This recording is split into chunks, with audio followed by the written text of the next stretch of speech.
नमस्कार दोस्तों, स्वागत है आपका एक नए वीडियो में। तो आज का वीडियो बहुत ज़्यादा महत्वपूर्ण है, मुख्य रूप से जो थर्ड ग्रेड की तैयारी करें उनके लिए है। और बहुत से बच्चे हैं उनको समस्या आती है कि यार सिलेबस बहुत ज़्यादा बड़ा है, यानी इसमें सिलेबस में अपने सब्जेक्ट ज़्यादा है ना।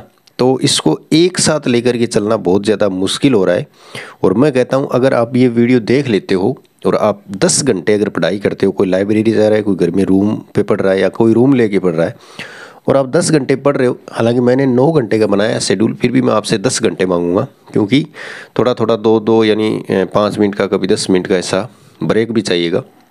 तो 10 घंटे में आप है वो सारे सब्जेक्ट एक दिन में पढ़ पाओगे और एक एक टॉपिक पढ़ पाओगे, है ना। यानी जैसे भूगोल का एक टॉपिक आप पढ़ोगे, कल्चर का एक टॉपिक आप पढ़ोगे, इतिहास का एक टॉपिक पढ़ोगे, इस प्रकार से आप पढ़ोगे। तो वीडियो बिल्कुल पूरा आपको देखना है। और चैनल पर नए हो और अंत में आपको लगे कि वीडियो काम की है तो सब्सक्राइब करना है, अन्यथा सब्सक्राइब मत कर लेना, क्योंकि इससे फिर आपको पैसे कट जाएंगे आपके, ना। और वीडियो को लाइक भी आप कर देना। और चलिए शुरू करते हैं वीडियो। थर्ड ग्रेड 2025 वैकेंसी आपको पता है कि निश्चित रूप से आएगी। 100% पेपर है वो 10वां महीना या 9वां महीना यहाँ तक हो सकता है। अब देखिए, आपको अपना जो दिन है उसको 3 भागों में बांटना है। जैसा कि बांटना नहीं है, ये बंट जाएगा ऑटोमेटिकली, सभी का होता है और सभी ऐसे ही पढ़ते हैं, ठीक है। तो मैंने एक बिल्कुल जनरल तरीके से इसको डिवाइड करके, और बिल्कुल सामान्य, कोई इसमें वो नहीं है कि मैं आपको ऐसी स्ट्रेटेजी बता दूं कि फॉलो ही ना हो। जो सामान्य रूप से सभी करते हैं वही तरीका है बस, ठीक है। सुबह आप उठ गए, कितने बजे उठ जाए मुझे कोई फ़र्क नहीं पड़ता। 4 बजे उठे, 3 बजे उठे, 6 बजे उठे या 8 बजे उठे, कोई दिक्कत नहीं है। जब आप उठो, अपना फ्रेश होकर के पढ़ने बैठना है, तो आपको सुबह एक सब्जेक्ट बड़ा पढ़ना है। जैसे भूगोल, मेरे हिसाब से मैं बता रहा हूँ, सुबह सुबह आपने भूगोल का एक टॉपिक पढ़ना है, ठीक है। भूगोल का एक टॉपिक कोई सा भी ले लो आप, जो भी आपको, जिस दिन से आप तैयारी शुरू कर रहे हो। जैसे भूगोल का एक टॉपिक पढ़ लिया, कितना ही टाइम लगे, ये घंटों में नहीं बांधना है कि भाई 8 से लेकर 9 बजे तक हैं। आप भूगोल को पढ़िए, एक टॉपिक कंप्लीट जब तक नहीं हो जाता तब तक छोड़ना नहीं है। उसके बाद आप क्या करिए, आप है वो टीचिंग मेथड शुरू कर दीजिए। टीचिंग मेथड के आपको लगभग 10 पेज पढ़ने हैं ना, दिल्ली के।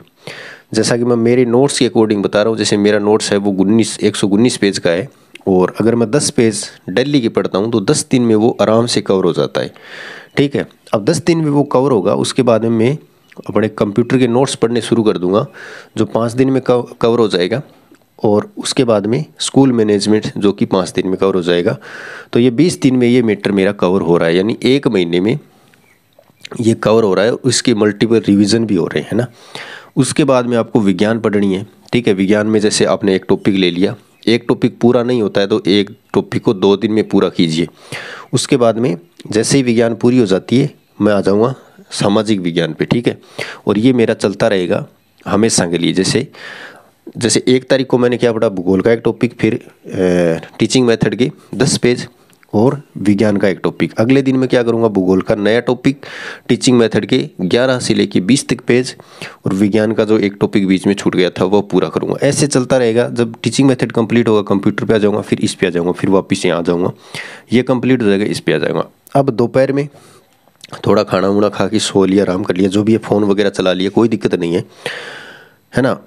दोपहर में अब एक बड़ा सब्जेक्ट लेंगे, कल्चर, इतिहास, कला, संस्कृति वाला।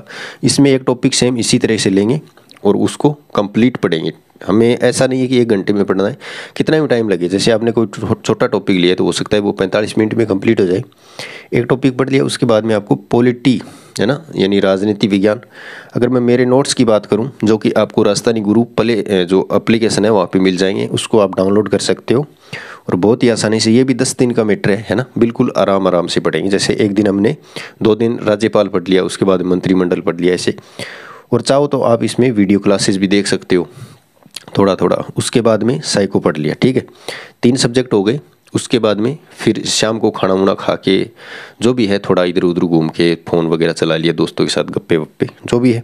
अब रात का टाइम आ गया, तो रात में आप जब भी पढ़ने बैठो, खाना वाना खा के बिल्कुल एकदम ये लगे कि अब पूरा काम है वो फिनिश हो गया, तब तो फिर बड़ा सब्जेक्ट लेंगे। इतिहास ले लिया, इतिहास में एक चैप्टर पढ़ना है हमें। अब जैसे राजवंश आ गए, तो राजवंश जैसे एक चैप्टर है वो 1 दिन में नहीं हो सकता। मेवाड़ आ गया तो मेवाड़ को 1 दिन में कंप्लीट करने की कोशिश करेंगे तो काफ़ी ज़्यादा टाइम लगेगा। हालांकि मैंने जो नोट्स बना रखे हैं उसमें मेवाड़ है वो लगभग 1 घंटे या 2 घंटे में कंप्लीट हो जाता है मेरे नोट से। तो बाकी आपके पास में कोई बुक है या थोड़ा मतलब जो विस्तृत है सिलेबस यानी मैटर, तो थोड़ा ज़्यादा टाइम लग जाएगा, 2 दिन लग जाएंगे, 3 दिन लग जाएंगे। उसके बाद आप हिंदी पढ़ोगे, हिंदी कंप्लीट होने के बाद इंग्लिश पढ़ोगे, ठीक है।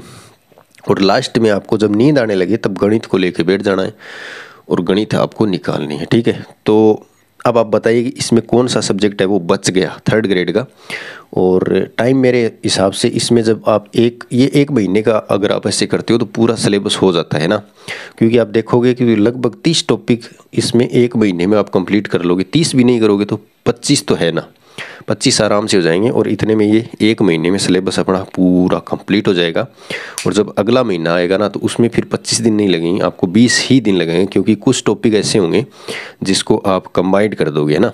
क्योंकि यहाँ पे जैसे कला संस्कृति में है, आभूषण है, उसके बाद में जैसे आपके लोकगीत हैं, इसके बाद आपके और भी जैसे छोटे टॉपिक हैं उसमें कुछ, वो आप एक बार पढ़ने के बाद में आपको ऐसा लगेगा कि यार ये इसमें टाइम कम लग रहा है, तो वो बिल्कुल छोटे हो जाएंगे। तो वो फिर क्या होंगे, वो जैसे 3 टॉपिक एक दिन में होने लग जाएंगे फिर, है ना। ऐसा मेरे साथ तो होता है, ठीक है। तो ये मैंने आपको बता दिया। इस प्रकार अगर आप करते हो तो आपका सिलेबस है ना वो बहुत ही अच्छे से होगा और पूरा सिलेबस एक साथ चलेगा आपका, है ना।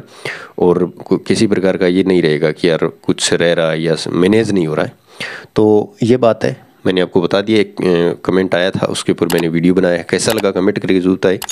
मिलते हैं नए वीडियो में, तब तक के लिए धन्यवाद। जय हिंद।